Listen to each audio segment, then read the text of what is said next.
মানে পেশেন্ট কি বললো যে কেউ যদি আমাকে অফেন্ডেড কথা বলে, গালমন্দ করে, খারাপ কথা বলে, তখন আমার মনের মধ্যে ইফেক্ট পড়ে। কি পড়ে? আমি ওই কথাগুলা আমার মনের মধ্যে কাজ করে, সে কেন আমার সাথে এরকম কথা বলে। তখন আমি বললাম, আপনার কি খুব রাগ হয়? রাগ হলে আপনি কি করেন? আপনি কি ঝেড়ে দেন, রিয়াক্ট করে বসেন? তখন হচ্ছে না, আমি হুট করে রাগ করি না, কিন্তু আমার ভেতরটায় ওই জিনিসগুলা খুব ইরিটেশন তৈরি করে, আমি ইরিটেট হয়ে পড়ি। আমি বললাম যে খুব রাগ হলে আপনি কি করেন? আপনার রাগ তো অনেক বেশি বুঝছি, কিন্তু আপনার অনেক বেশি রাগ হলে আপনি কি করেন? এই প্রশ্নটা আমার খুবই কমন প্রশ্ন, আমি সবাইকে এই প্রশ্ন করি। তো উনি বলতেছেন যে আমি তো ওইভাবে অ্যাগ্রেসিভ হয়ে উঠি না, আমি গায়ে পড়ে মারামারিও করি না, তবে হয়তো মুখে মুখে বা ভার্বালি কিছু আর্গিউ, আর্গিউ মানে কি, তর্কাতর্কি, একটু কথা কাটাকাটি হতে পারে, সেটা করতে পারি। এটা ভালো করে নোট করে নেন, এই কথাটা নোট করে নেন। তার রাগ আছে, কিন্তু সে অ্যাগ্রেসিভ বা হিংস্র বা মারমুখী নয়। লিখে নেন, রাগ আছে কিন্তু সে অ্যাগ্রেসিভ, হিংস্র বা মারমুখী নয়। হি ডোন্ট ফাইট। সে কি করে? ভার্বালি আর্গু করে, মুখে মুখে তর্ক করে, কিন্তু ফাইট করবে না। আমরা বলি না যে হাত থাকতে মুখ কেন? এটা হলো অপোজিট, ওর হাত আছে, হাতের ব্যবহার নাই, মুখের ব্যবহার করে। তো পেশেন্ট বলছে, নিজে নিজে বলছে যে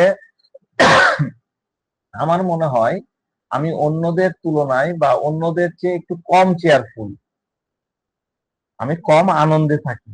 আমার রিয়াকশন কেমন হবে তা কিন্তু ওই পার্সনের উপরে ডিপেন্ড করে। খুব ইম্পর্টেন্ট কথা, সে কি বলতেছে, আমার রিয়াকশনটা কেমন হবে, হ্যাঁ, সেটা সামনের পার্সনের উপরে ডিপেন্ড করে। যেমন আমার বস যদি কিছু আমাকে বলেন, তাহলে আমি ওইভাবে রিয়াক্ট করতে পারি না, কিন্তু মানুষটা যদি আমার ওয়াইফ হন, তবে আমি ঠিকই রিয়াক্ট করব। তো আমি খুব ইমোশনাল, যদি রাস্তাতে কোনো ভিক্ষুক বা কাউকে কষ্ট পেতে দেখি, তবে আমি তাকে টাকা দিয়ে দিই।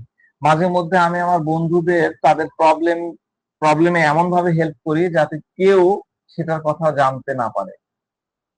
মানে ওই যে যেটা আমাদের দান করার নিয়ম, বাম হাতে দান করলে ডান হাত জানবে না, ডান হাতে বাম দান করলে বাম হাত জানবে না, এরকম একটা বিষয় আছে না, ওই রকম আর কি। যে আমি হেল্প করি কিন্তু কখনো সেটা কেউ জানতে পারে না। তবে কিছু ক্ষেত্রে আমার কোনো বন্ধু বিপদে যখন পড়ে, আমি তখন নিজে এতটাই ডিস্টার্ব হয়ে পড়ি যে খাবার পর্যন্ত খেতে পারি না। বন্ধু বিপদে পড়ে গেছে, সে ডিস্টার্ব হয়ে গেছে। তো বলতেছে যে আমি 4-5 দিন ধরে নিজেই খুব ডিস্টার্ব থাকি সে সময়, আমার খাওয়া দাওয়া কমে যায়। তবে আমি যে মানুষটা আমাকে অ্যাবিউজ করে বা আমার সাথে খারাপ আচরণ করে, আমি কোনোভাবেই তার সাথে আর ফ্রেন্ডলি হতে পারি না। বেশ কিছুদিন থেকে আমার মুড খুব সুইং হচ্ছে। যেমন কিছুদিন থেকে হঠাৎ যেদিন সকালে আমি ঘুম থেকে উঠলাম, উঠে দেখি যে আমার মেজাজ খারাপ হয়ে গেছে, তখন সারাটা দিন আমি স্যাড হয়ে থাকি। আবার অন্য দিনগুলো যখন ঘুম থেকে উঠে হ্যাপি ফিল করি, তখন সারাটা দিন আমার বেশ চেয়ারফুল থাকি। তো এই কথাগুলো কিন্তু পেশেন্ট বলছে, এই কথাগুলো দিয়ে কিন্তু সে কিন্তু আবার রুব্রিক্সও দিয়ে দিচ্ছে। আমি পরে আলোচনায় আপনাদেরকে সব বলবো, এখন খালি এই কথাগুলো মনে রাখেন। তো উনি বলতেছেন আমি নিজের প্রবলেমের চেয়ে অন্যদের প্রবলেমে খুব বেশি ইনভলভ হয়ে পড়ি। অন্যদের প্রতি কোনো ইনজাস্টিস বা অন্যায় হতে দেখলে আমি সেখানেই ইনভলভ হয়ে পড়ি। অন্যদের এসব ইস্যুতে নাক গলানোর কারণে আমাকে অনেক সময় নানান ধরনের প্রবলেম ফেস করতে হয়। যেমন অফিসের পলিটিক্স এর কথাই ধরুন, সেখানে কেউ যদি অফিস পলিটিক্স এর শিকার হয়, তখন আমি সেখানে রিয়াক্ট করবই, প্রতিবাদ করবই। তো আমি বললাম যে আপনার জব বা কাজের ব্যাপারে আপনার নেচার কিরকম, কাজের ব্যাপারটা আপনি একটু বলেন। কারণ উনি বলতেছেন যে কাজের দিক থেকে আমি একদম পারফেকশনিস্ট, একদম নিখুঁত স্বভাবের। আমি যদি কোনো কাজে ফাঁকি দিই বা ফেক কিছু করি, তবে সেটা আমার, কত ইম্পর্টেন্ট কথা বলতেছে দেখেন, সে বলতেছে আমি যদি কোনো কাজে ফাঁকি দিই বা ফেক কিছু করি, তবে সেটা আমার পুরো জীবন মরণের ব্যাপার হয়ে দাঁড়ায়। এই বিষয়টা কিন্তু মাথায় রাখতে হবে। কিভাবে একটা পেশেন্ট আমাদেরকে শিখাই দিচ্ছে নাক ভূমিকা। নাক ভূমিকা যখন কথা বলে, যখন কাজের কথা বলে, ওটা যে কোনো কাজই হোক, সেটা তার matter of life and death হয়ে যায়, জীবন মরণের সমস্যা হয়ে দাঁড়ায়। মানে কাজের প্রতি এটা মনে রাখবেন, নার্স ভূমিকা যদি কোনো কাজ নিজের হাতে তুলে নেয় তাহলে সে মন প্রাণ উজাড় করে দিয়ে কাজ করবে, মন প্রাণ উজাড় করে দিয়ে কাজ করবে। এর মানে হলো কাজটা হাতে নেওয়ার সাথে সাথে সাথে ওটা তার বেঁচে থাকা বা মরে যাওয়ার সমান হয়ে যায়।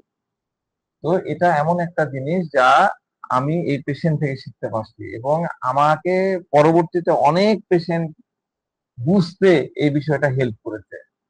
এই পেশেন্টটা আমাকে কিন্তু নার্স ভূমিকা সম্পর্কে শিখিয়েছে, এবং এর ফিলিংসটা এত প্রপারলি সে ডিসক্রাইব করেছে। আমি আপনাদের সবার সাথে এই কেসটা এই কারণে শেয়ার করতেছি যে প্রত্যেকটা বিষয় তিনি কিন্তু স্পেসিফিক ভাবে বলছে, কারণ আমার নিজস্ব কোনো ওয়ার্ড নাই, তার ভাষায় আমি কথা বলতেছি। তো এই পেশেন্টের আরেকটা মজার ব্যাপার হলো, যেটা একটু আগেই বললাম, যে 10-12 বছর ধরে সেম মেডিসিন তার মধ্যে কাজ করছে। তো এতটুকু আসলে কেস ছিল, ছোট্ট একটা জায়গা। এই ছোট্ট জায়গা থেকে আমি কয়েকটা ফলো আপ বলি, তারপর আলোচনায় যাচ্ছি। তো মেডিসিন তাকে দেওয়ার 1 সপ্তাহ পরের ফলো আপ। তো সে আসলো, তাকে জিজ্ঞাসা করলাম যে মেডিসিন খাওয়ার পরে কি হলো, আপনি এখন কেমন আছেন? পেশেন্ট বলছে, স্যার আপনার মেডিসিন খেয়ে এখন আমার প্রায় 10 থেকে 20% মতন ইমপ্রুভমেন্ট দেখা যাচ্ছে। কত পার্সেন্ট? 10 থেকে 20%। তো বলতেছে যে পরিবর্তনের দিক থেকে আমি বলতে পারি, প্রথমে আমি খুব খুশি যে কোন একটা মেডিসিন আমাকে হেল্প করলো। আমি বললাম যে আপনি কোন দিক থেকে আপনার এরকম ফিল করছেন? তখন উনি বলতেছেন এটা হয়তো মেডিসিনের কারণে হতে পারে, বা হতে পারে যে আপনার সাথে কথা বলার পর আমি বেটার ফিল করতেছি। সকালের দিকে আমার গলাটা বেশ ভালো ছিল, এবং আমি একদম নর্মাল ওয়েতে অফিসে অ্যাটেন্ড করতে পারছি। দেখেন একটা কথা, এই ক্লাসিক্যাল সিস্টেমে, আমরা ট্রেডিশনাল সিস্টেমে যখন, আমি কিন্তু দুর্নাম করছি না ভাই, এটা আবার মাথায় নিয়েন না, হ্যাঁ, আমি বোঝানোর জন্য বলছি।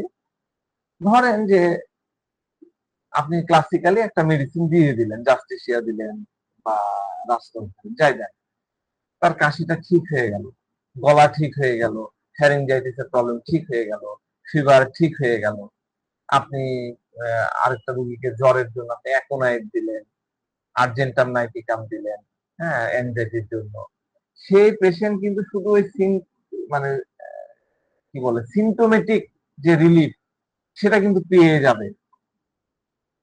কিন্তু এখানে দেখুন, ওনার এই পেশেন্টের ফিজিক্যাল ইমপ্রুভমেন্ট হয়তো 20% হয়েছে, কিন্তু পেশেন্ট বলতেছে যে একটা নর্মাল ফিলিং, মানে বেটার হতে শুরু করেছে, এরকম একটা ফিলিং আমার মধ্যে কাজ, আমি হ্যাপি।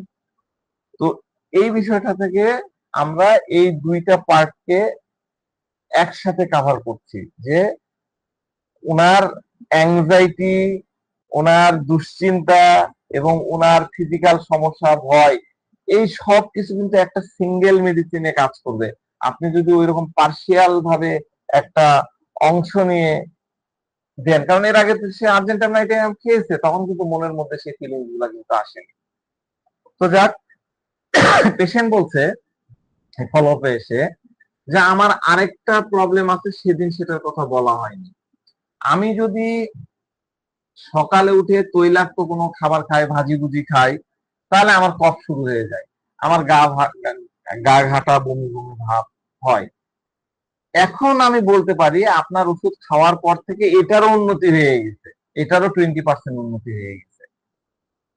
এটা ছিল 7 দিনের ফলো আপ। এরপরে 7 দিন পরে, মানে 15 দিন পরে সে আবার আসলো।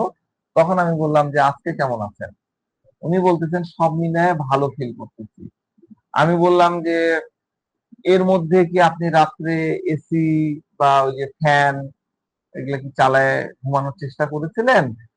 তখন তিনি বলছে এখন আমি দুটো একসাথে চালু থাকে, আমার দুটো একসাথে চালু থাকে, কিন্তু আগে আমার এরকম করলে সমস্যা হতো, এখন আমি ওরকম কোনো ইফেক্ট ফিল করছি না।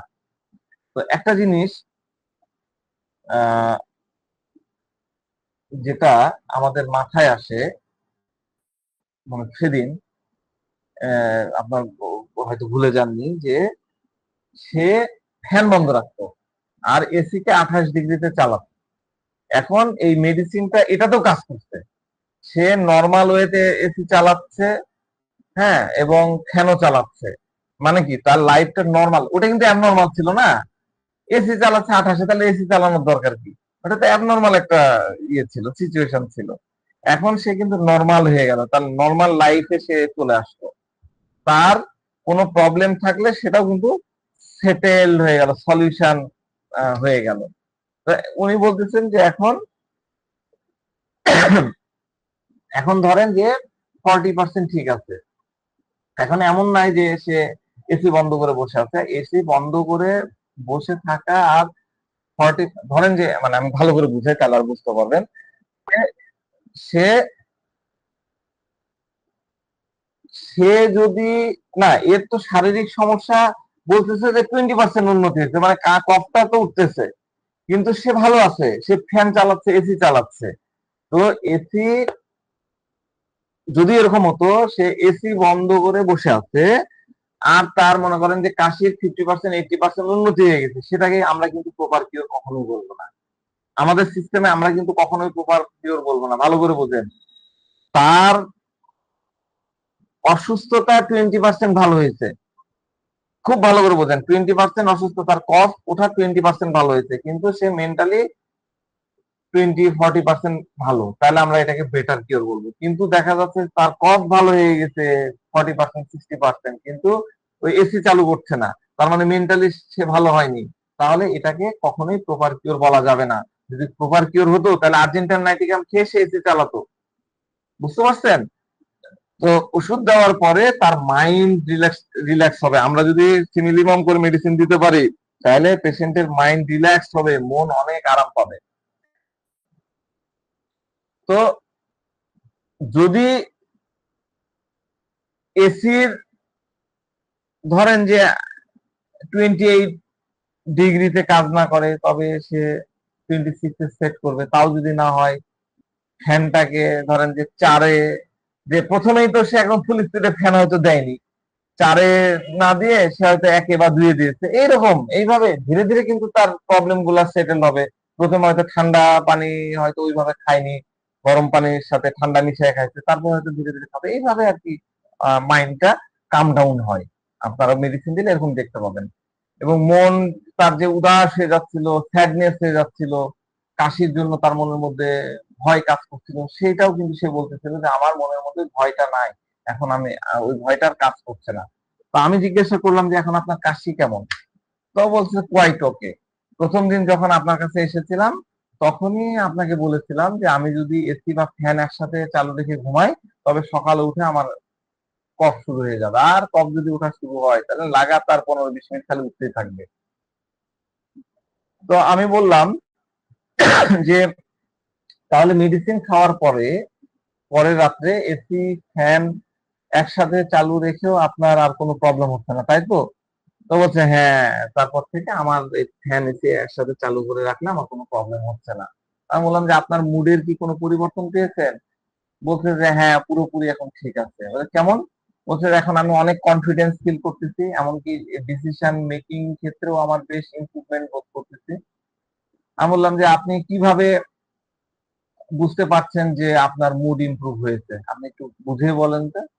তখন বলতেছে যে হ্যাঁ ওকে, যেমন ধরেন যে আমি অফিসে বাইকে যাই, তো অফিসে যাওয়ার আগে আমার বেশ কয়েকটা টার্ন নিতে হয়। তো সাধারণ এরকম সিচুয়েশন আমি বেশ নার্ভাস বা অ্যাংশাস হয়ে পড়ি, আবার কনফিউজ হয়ে যায় যে এই টার্নটা আগে নিব না পরে নিব, এই টার্ন আগে নেওয়া উচিত হবে না পরে নেওয়া উচিত। তো বলতে পারেন এই জিনিসটা আমার মধ্যে চেঞ্জ হয়ে গেছে। অন্য আরেকটা ব্যাপার ছিল যে আমার মাথায় একসাথে অনেক থট আসতো, একটা চিন্তার উপরে আরেকটা চড়ে বসতো, এখন মনে হচ্ছে সেগুলো আন্ডার কন্ট্রোলে আছে। এটা গেল 15 দিনের ফলক। এরপরে তার 1 মাস পরে আসলো, মানে 1.5 মাস পরে পেশেন্ট আবার আসলো। আমি বললাম আজকে কেমন আছেন? তো উনি বলতেছেন সব দিক থেকে আমি বেশ ভালো আছি, আমার নিজের মধ্যে কিছুটা ইমপ্রুভমেন্ট দেখতে পাচ্ছি।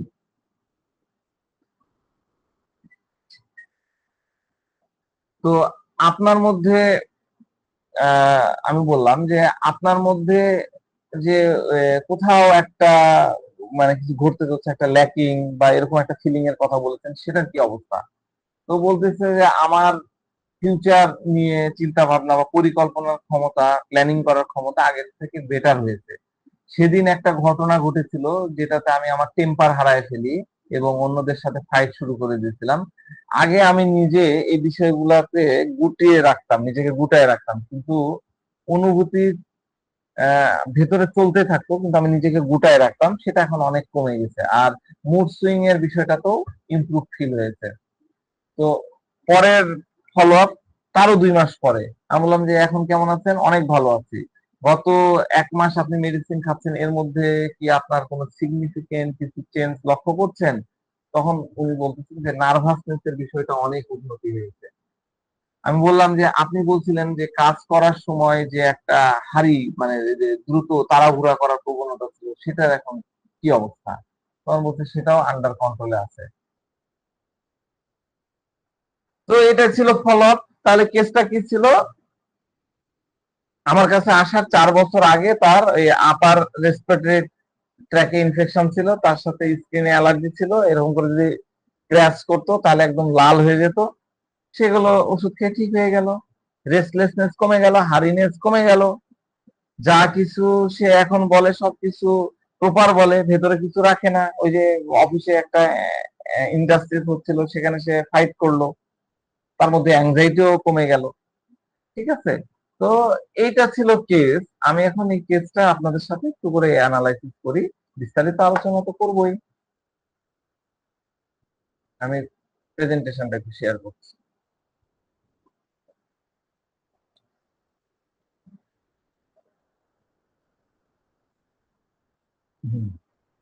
ওয়েলকাম।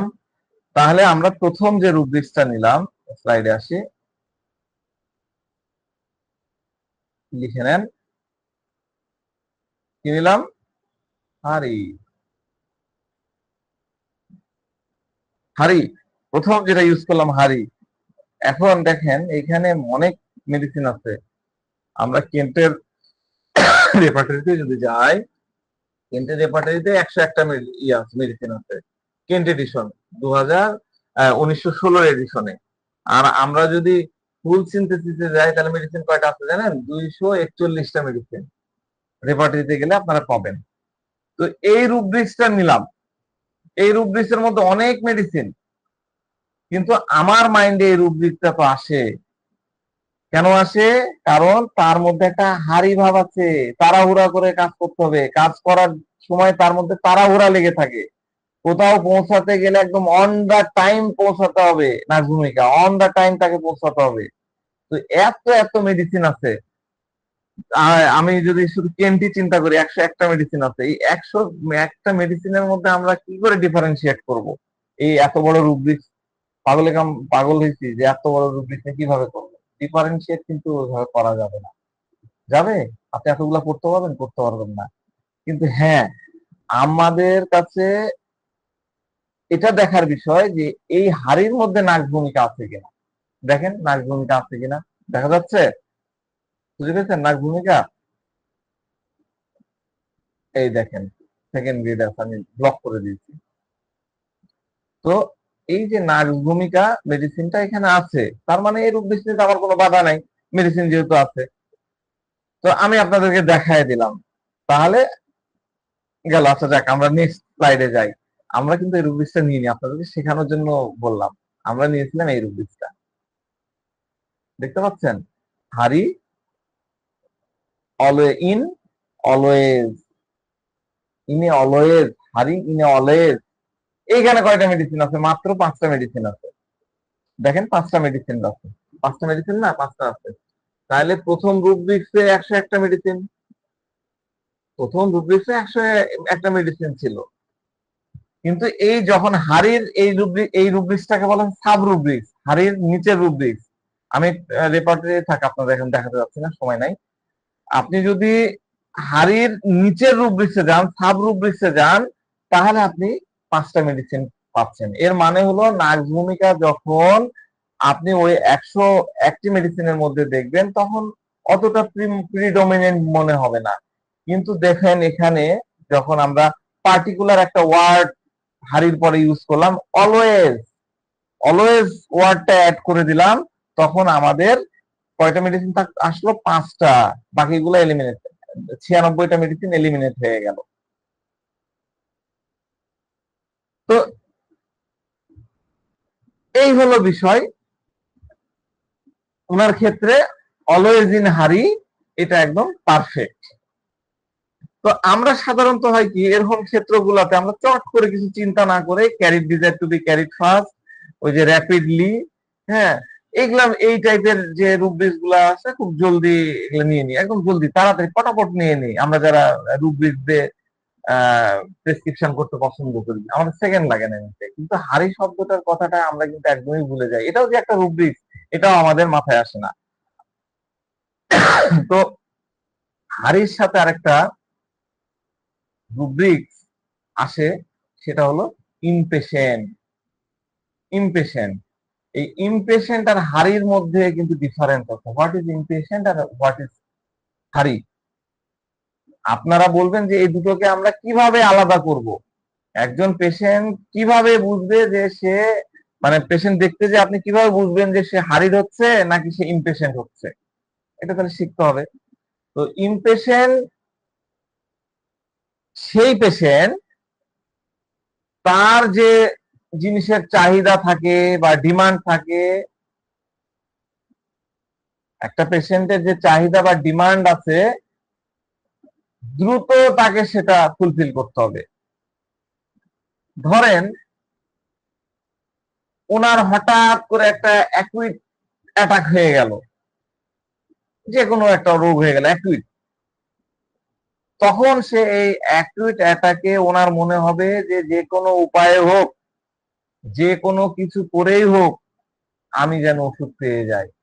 তাকে জলদি ঠিক হতে হবে, জলদি ঠিক হতে হবে। ওনাকে যখন ওনার হুট করে অ্যাকুইট অ্যাটাক আসে, তখন ওনার কাছে মনে হয় যেভাবেই হোক কিছু একটা করে আমাকে কোনো একটা ওষুধ পেয়ে যায়, আমাকে পেতে হবে।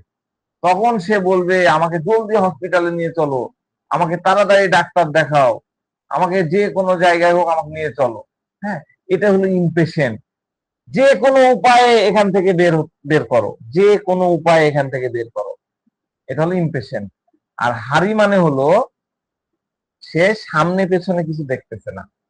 হাড়িতে যারা থাকে তারা সামনে পিছনে কিছু দেখবে না। হাড়ির চক্করে সে এতটাই তাড়াহুড়া করে যে সে ভুলভাল করে ফেলছে, ওদিকেও দেখা দেখি নাই। যেমন আমি যদি খুব তাড়াহুড়া করতে থাকি, তবে কোনো না কোনো ক্ষতি বা লোকসান অবশ্যই হয়ে যাবে, এটা কনফার্ম। আপনি তাড়াহুড়া করেন, দেখেন আপনার কোনো ক্ষতি বা লোকসান হয়ে যাবে। যেমন আপনারা বলেন না যে আমি খুব তাড়াহুড়া করে ট্রাফিকের মধ্যে দিয়ে যাচ্ছিলাম, আমি খেয়ালই করিনি যে কখন খুব রাশে ছিলাম, দ্রুত যাচ্ছিলাম, আমি খেয়ালই করিনি যে কখন রেড লাইট জ্বলে গেছে, লাল বাতি জ্বলে গেছে। তো একটা জিনিস মনে রাখবেন, আমাদের লাইফে ম্যাক্সিমাম ম্যাক্সিমাম অ্যাক্সিডেন্ট হয় কিন্তু এই হারিনেসের কারণে। কারণ আমরা যখন খুব হারির মধ্যে থাকি, হারিতে থাকি, তখন অ্যাক্সিডেন্ট বা দুর্ঘটনা হওয়ার সম্ভাবনা অনেক বেশি থাকে। কারণ আমার তো এদিক ওদিকের হুঁশ থাকে না, আমি এদিক ওদিক দেখি না। তখন হারিতে থাকা পার্সনের বডির উপরে নিজের কোনো কন্ট্রোল থাকে না। বুঝতে পারছেন? এরপরের স্লাইডে আমরা আসবো irritability. Irritability after in pain. Irritability after in pain. After pain, হ্যাঁ, আফটার পেইন এখানে ড্যাশ দেওয়া আছে, দুটো একসাথে হবে, ড্যাশও থাকতে পারে অনেক পেপার। আফটার পেইন দুটা কিন্তু একটাই ওয়ার্ড, আফটার পেইন। আমি এখানে আফটার পেন এর ডিকশনারি মিনিং দিয়ে দিচ্ছি। আফটার পেন বলতে বোঝায় হচ্ছে এক ধরনের কনস্ট্রাকশন। কনস্ট্রাকশন, কনস্ট্রাকশন কাকে বলে? কন্ট্রাকশন আছে, উচ্চারণটা হবে কন্ট্রাকশন। হ্যাঁ, after pain is a contraction. Contraction মানে কি জানেন? কন্ট্রাকশন মানে হচ্ছে জরায়ু, মহিলাদের যে জরায়ু হয় না, জরায়ুর সংকোচন, যেটা আমরা বলি। কন্ট্রাকশনটা কখন বলা হয়? যেটা প্রসব করবে, ডেলিভারি আফটার যে ব্যথাটা থাকে, সেটা হচ্ছে কন্ট্রাকশন পেন বলে। দেখেন আমরা আফটার পেন রুব্রিক্সটা বেশি ব্যবহার করি, এইটা ব্যবহার করা হয় বেসিক্যালি বেশিরভাগ ক্ষেত্রে লেবার বা প্রসব আফটার, প্রসবের পরে। কোন মহিলা, কোন লেডির ধরেন লেবার পেন হলো, প্রসব বেদনা হলো, হ্যাঁ, আফটার পেন কি লিখছে? After pain the contraction signals the process of involution, a rolling or turning inward. এর অর্থ কি, প্রসবের পরে যখন মহিলাদের তলপেটে যে জরায়ু থাকে, জরায়ুর মধ্যে যখন কন্ট্রাকশন হয়, সংকোচন হয়, প্রসবের বেদনার পরে তখন কি হয়, পেটের মধ্যে এমন একটা অনুভূতি হয়, সেই অনুভূতিটাই লেডি বা ওই মহিলা নিজের ভেতরে নিজেকে গুটিয়ে নিতে চায়। আপনারা তখন নিজের মানে সে সময় কি হয়, তার নিজের উপরে নিজের কন্ট্রোল থাকে না। The process of uterus sinking back down to the pregnancy. গর্ভধারণের আগের অবস্থায় মানে যখন গর্ভটা ধারণ করলো তখন তো এই কি বললো, জরায়ুটা এরকম, ইউট্রাসটা কি হলো এরকম বড় হয়ে যায়, তাই না? তারপর ডেলিভারি হয়ে গেল, এবার এটাকে এরকম কন্ট্রাকশন হচ্ছে, সংকুচিত হয়ে যাচ্ছে। এটা তো বুঝেন, ডাক্তার হিসেবে তো বোঝা দরকার। এই সংকুচিত হয়ে আগের মতন অবস্থায় ফিরে আসে, ইলাস্টিসিটিটা থাকে, এটাই হলো কন্ট্রাকশন। হ্যাঁ, তো এটাই বলতেছে যে আফটার পেন, এই after pain phase, after pain এটাকেই বলে। তাহলে কি হলো, প্রেগনেন্সির আগের সাইজে ওটা ফিরে যাওয়া, পুরা পুরা পুরা মানে আগের অবস্থায় আসা। হ্যাঁ, এটাই হচ্ছে কজেস অফ কনসার্ন। ঠিক আছে, তো ওটার কারণে কিন্তু কোনো ডিজিজ হয় না এই সময়, এটাকে কিন্তু কোনো ডিজিজ বা রোগ বলা যাবে না। কিন্তু সে সময়ে ওনার মধ্যে অনেক ইরিটেবিলিটি স্পষ্ট হয়ে ওঠে, মার্ক করা যায় ইরিটেবিলিটি আফটার পেন। এটা বেসিক্যালি একটা সৃষ্টিকর্তার একটা কি বলবো, একটা normal natural phenomena, normal process, স্বাভাবিক প্রক্রিয়া। হ্যাঁ, তো এখন এখানে যারা নতুন আছেন তাদের মনে প্রশ্ন হবে যে এটা তো হলো পুরুষ মানুষ, রুগী তো পুরুষ মানুষ নাকি মহিলা, কি বলছি আমি, পুরুষ মানুষ। তো এই কেসে এই রুব্রিক্সটা আনার দরকারটা কি? এই কেসে আপনি এই রুব্রিক্সটা কেন আনলেন? তো ওর তো আর জরায়ু নাই, ডেলিভারিও করেনি। ভালো করে বুঝেন, খুব সুন্দরভাবে বোঝার চেষ্টা করেন। এটা যে বুঝতে পারবেন না সে কিন্তু ধরে যাবেন, আমি তো এটা আপনাদেরকে বলে দিচ্ছি। এবার ঠান্ডা মাথায় বুঝেন, যখন মানে যেখানে পেন পেন যেখানে হয় থাকে, সেখানে ফিজিক্যালি এবং মেন্টালি কানেক্টেড হতে পারে। এটা হতে পারে, এই প্রশ্নটা আপনাদের মনে হয়তো আসতে পারে। হ্যাঁ, আমি আপনাদেরকে ব্যাখ্যাটা করতেছি আসলে কেন। এই যে আফটার পেন আমি বললাম, এই রুব্রিক্সটার মধ্যে কিন্তু লেখা নাই হি অর সি, একটা প্রথম কথা। দ্বিতীয় কথা হচ্ছে এই রুব্রিক্সটার মধ্যে কিন্তু লেখা নাই এই পেনটা কি তার ফিজিক্যাল লেভেলে মানে বডি লেভেলে নাকি মাইন্ড লেভেলে। আবার যেহেতু এই পেনটা আফটার পেন এটা মাইন্ড চ্যাপ্টারের মধ্যে দেওয়া আছে, তাহলে এটা মেন্টাল পেনও হতে পারে। ক্লিয়ার? ফিজিক্যাল সাইডের এটা ডিফারেন্ট মিনিং। ফিজিক্যাল সাইডে আফটার পেনের মিনিং হলো ডেলিভারি হয়ে গেছে, ইউট্রাস এখন নর্মাল স্টেটে ফিরে যেতে যাচ্ছে, তখন সেই লেডির এই এই কনস্ট্রাকশনের জন্য একটা ফিজিক্যাল পেইন ফিল করতে পারে। ঠিক একইভাবে মেন্টাল সাইডেও এটা কিন্তু ভাবা যায়। এমন একটা পেন, খুব ভালো করে শোনেন, ঠান্ডা মাথায় আমার দিকে মনোযোগ দিয়ে শোনেন, এমন একটা পেন যখন অন্য মানুষরা আপনার কেয়ার করে না। কি বললাম? এমন একটা পেন যখন অন্য মানুষরা আপনার কেয়ার করে না, আপনার কথা শোনে না, আপনাকে ইনসাল্ট করে কিংবা আপনাকে অ্যাবিউজ করে। যখন পেশেন্ট এসে বলে কেউ আমার এগেনস্টে কথা বললে আমার খুব কষ্ট হয়, ডাক্তার সাহেব কেউ যদি আমার এগেনস্টে কথা বলে, আমার বিরুদ্ধে কথা বলে, আমার খুব কষ্ট হয়, আমি এত ভালো কাজ করেছি, সবকিছু ঠিকঠাক করেছি, তা সত্ত্বেও মানুষ আমাকে ভুল বোঝে, খারাপ কথা বলে, আমাকে অ্যাবিউজ করে, গালমন্দ করে। তখন আমার মনের মধ্যে যে পেনটা তৈরি হবে, যে কষ্টটা তৈরি হবে, এটা ফিল করেন। এই পেনটা হলো সেই টাইপের পেন যেটা হচ্ছে ওই যে প্রেগনেন্ট মহিলা ডেলিভারি আফটার ফিজিক্যাল লেভেলে যে পেন হলো সেরকমই কষ্ট। এটাই বলে অ্যানালজি। অ্যানালজি আমি আবার ব্যাখ্যা করতেছি, যারা বুঝতে পারবেন না তাদের জন্য আমি আবার ব্যাখ্যা করতেছি। এইটা হলো অ্যানালজি, সেই লেভেলের পেন।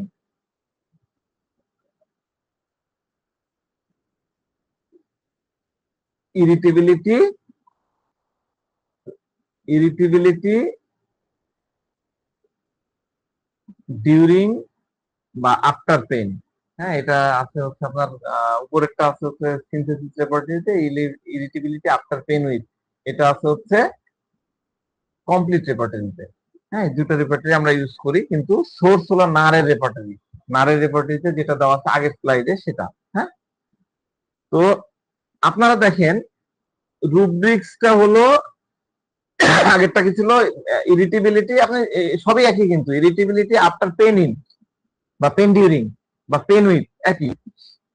নারের মধ্যে রুব্রিক্সে একটা মাত্র মেডিসিন দেওয়া আছে নাক ভূমিকা। আমরা যে রুব্রিক্স গুলাতে একটা মাত্র মেডিসিন থাকে সেটাকে আমরা খুব কেয়ারফুলি বোঝার চেষ্টা করি, খুব ভালোভাবে বোঝার চেষ্টা করি। এখানে কি বলেছে, ইনভলিউশন। ইনভলিউশন মানে হচ্ছে জরায়ু সংকোচন। সেটা কি জরায়ু সংকোচনটা কি হয়, ভেতরের দিকে গুটিয়ে যায়, গুটিয়ে যায়। হ্যাঁ, in rolling or turning inward, ভিতরের দিকে ইয়ে যায়। এটা একটা প্রক্রিয়ার মধ্যে দিয়ে, একটা প্রসেসের মধ্যে দিয়ে হয়। অর্থাৎ একটা পেশেন্ট একটা প্রসেস বা ইনভলিউশনের মধ্যে দিয়ে যায়, যা হলো এই রোলিং অর টার্নিং ইনওয়ার্ড, নিজের ভিতরে গুটিয়ে যাওয়া। আপনারা হয়তো এর আগে কখনো নাক ভূমিকায় এই রুবিক্স আপনারা ইউজ করছেন কিনা জানি না, সম্ভবত করেননি। আজকে এখানে যারা আছেন অ্যাটলিস্ট করেননি, আমি এটা বলতে পারি। যদি করে থাকেন আমাদের গ্রুপে লিখেন। তো এই মেন্টাল পেনটাকে যেহেতু আমরা মাইন্ডের চ্যাপ্টারে পড়ছি, তাহলে আমরা বলতে পারি goes into a process involution a rolling or turning inward. এই যে এই বিষয়টা প্র্যাকটিক্যাল রূপটা কিরকম আমরা একটু বোঝার চেষ্টা করি। যেমন আমি কাউকে কিছু বলতে পারছি না, আমার মনের মধ্যে এই কথাটার জন্য খুব দুঃখ হচ্ছে যে ইনজাস্টিস করছে, অন্যায় করছে, ভুল হচ্ছে। হ্যাঁ, এটার জন্য আমার ভিতরে এক ধরনের ইরিটেশন হচ্ছে, আমি ভিতরে ভিতরে সংকুচিত হয়ে যাচ্ছি।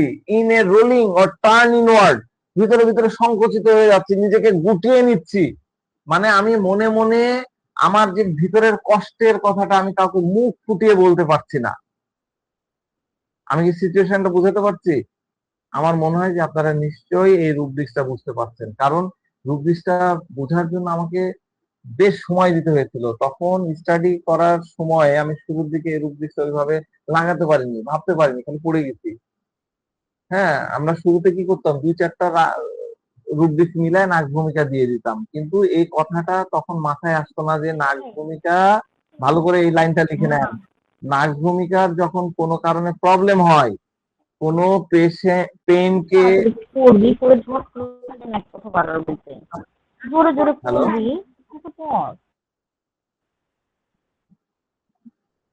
আচ্ছা আপনার কথা বলেন না, কি বলতে যে ভুলে গেলাম। নাক ভূমিকা,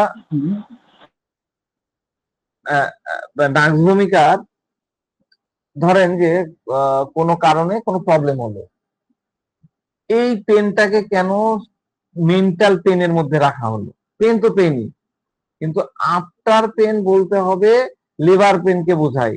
এই পয়েন্টটা আসলে হলো, এই পেন, পেনে পেশেন্ট ইরিটেট তো হয়, কিন্তু সে কাউকে কিছু বলতে পারে না, সে সবকিছু নিজের ভিতরে চেপে রেখে দেয়। আর এই জিনিসগুলো ভিতরে ভিতরে তাকে একদম বিরক্ত করে তুলতে থাকে, ইরিটেট করে তুলতে থাকে।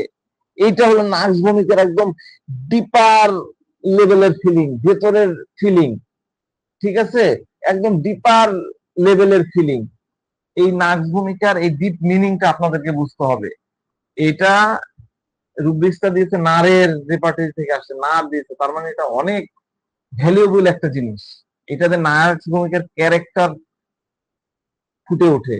রেপার্টরি ঘাটার সময় প্রথমে তো আমরা বুঝতেই পারিনি যে কেন রেপার্টরি যিনি তৈরি করেছেন এই কথাটা লিখলেন, কেন এর মধ্যে একটা মাত্র মেডিসিন এখন পর্যন্ত থাকলো নাক ভূমিকা, ওয়ান এন্ড অনলি মেডিসিন নাক ভূমিকা।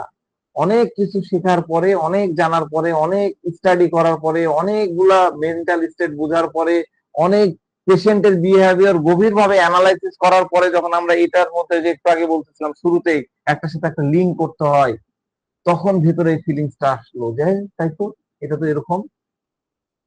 তো সে নিজেকে অন্যের চেয়ে কম ভাবে, সব সময় খুশিতে থাকে না, চেয়ারফুল থাকে না।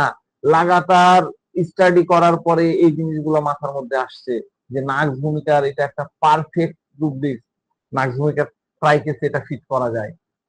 আমরা ডিফারেন্ট ডিফারেন্ট কেসে বিভিন্ন সময় দেখবো ইনশাল্লাহ যে এটাকে আমরা কিভাবে লাগাতে পারি। এরপরে রূপটা হচ্ছে এল্ডিং ডিসপোজিশন। এই এল্ডিং ডিসপোজিশনটাকে আমরা আগের রুব্রিক্সের সাথে ম্যাচ করাবো, লিংক করাবো। আমরা ইরিটেবল আফটার পেইন ইন বা ডিউরিং এর সাথে ম্যাচ করাবো।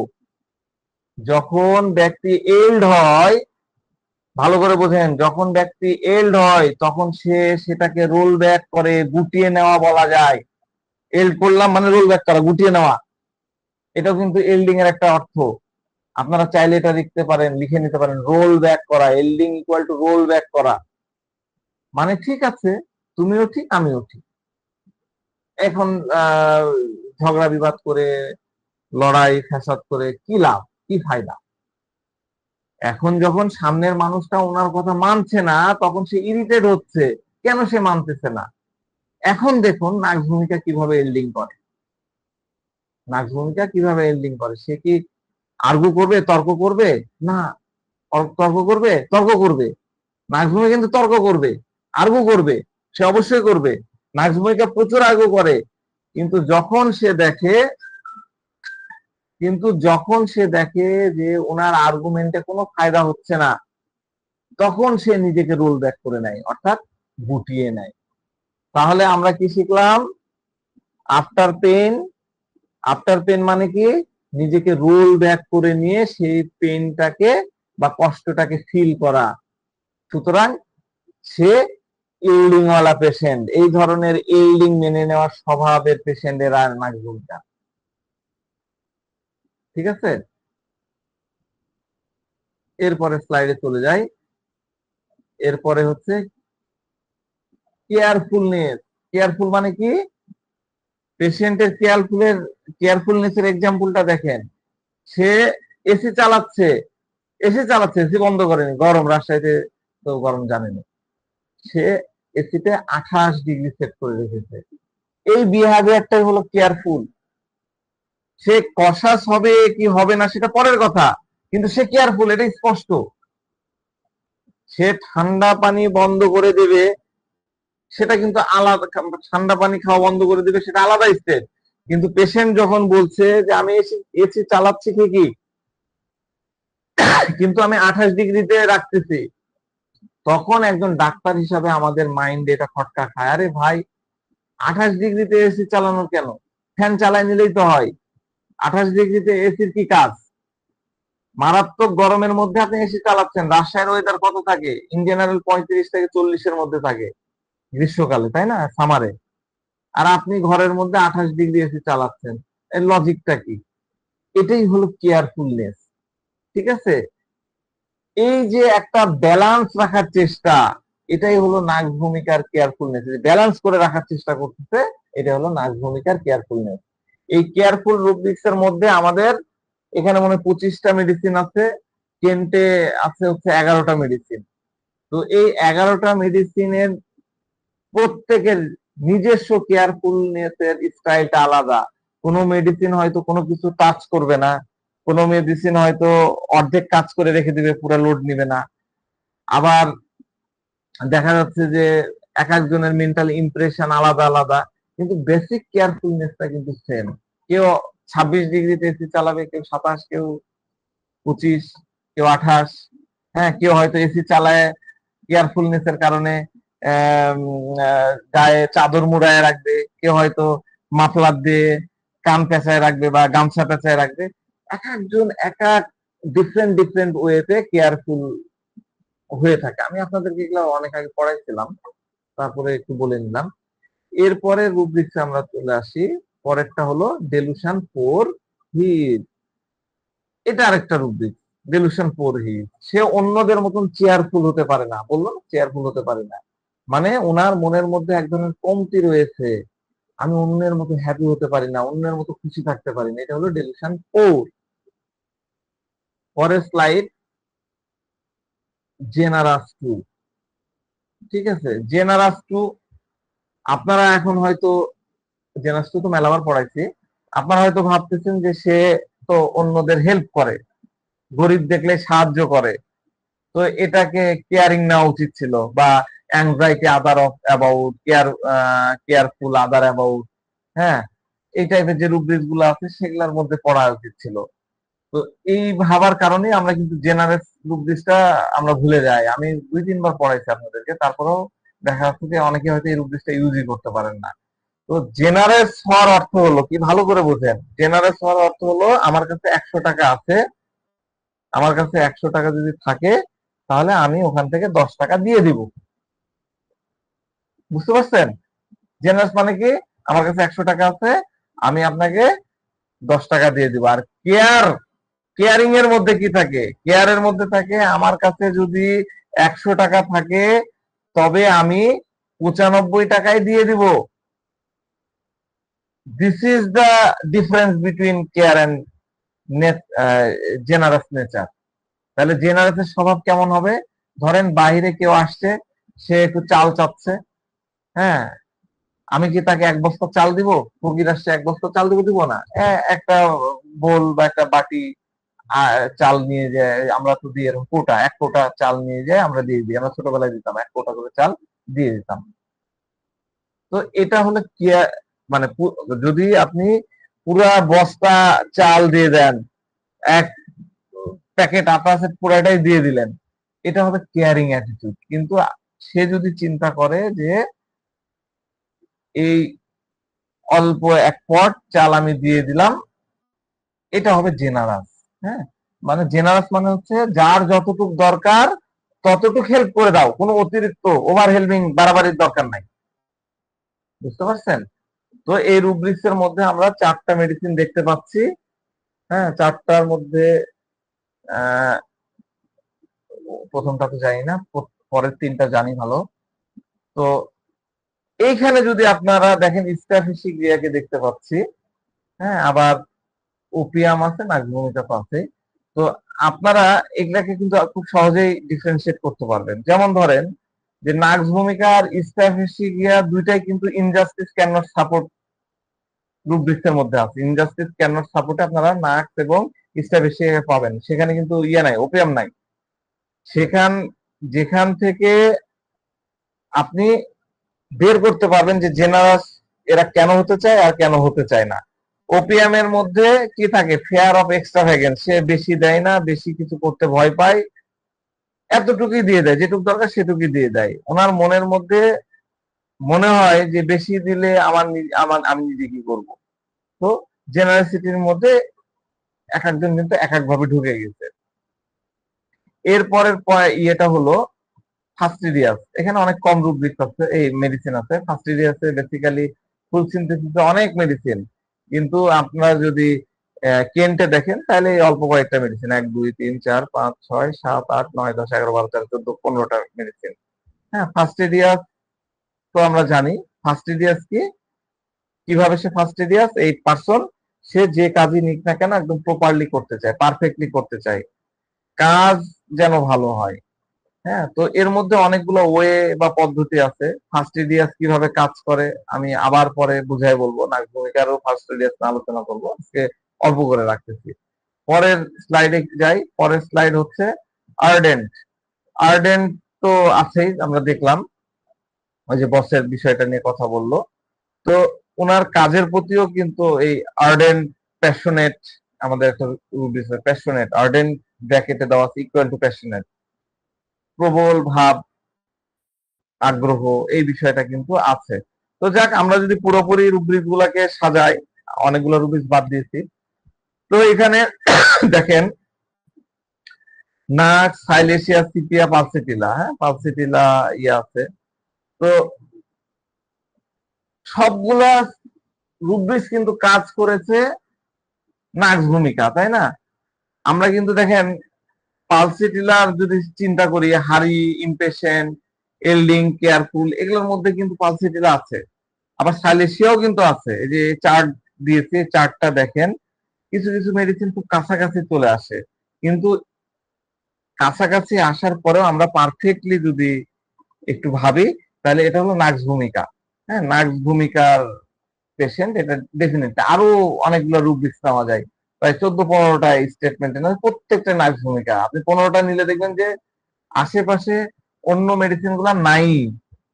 তো এখন কথা হলো যে এই পেশেন্টের দীর্ঘ প্রায় 10-12 বছর হয়ে গেল, আমি কি ওনার এই রুব্রিক্স গুলার উপরেই এখন আসলে এগুলার উপরেই কি আমি ফোকাস করি, ধ্যান দিই?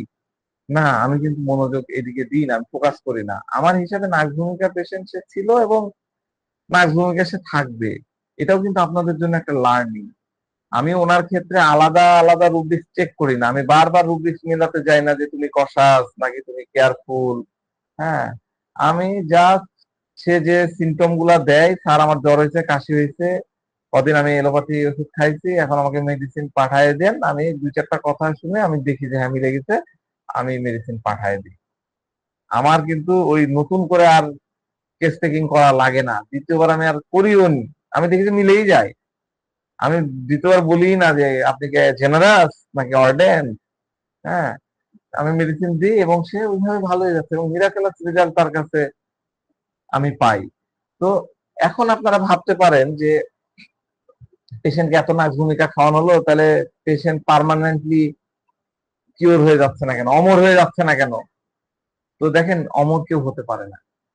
আমি নাক ভূমিকা দিয়ে দিলাম আর সে অমর হয়ে গেল, তার জীবনে আর কোনো রোগ আসবে না, ডিজিজ আসবে না।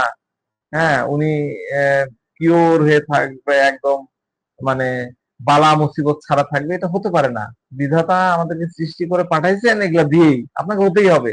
আপনার ক্ষেত্র তৈরি হয়ে যাবে, আপনি অসুস্থ হয়ে পড়বেন। তো ওনার কিওর প্রতিবারই হয়েছে নাক ভূমিকা দিয়ে, প্রতিবারই প্রপার কিওর হয়েছে।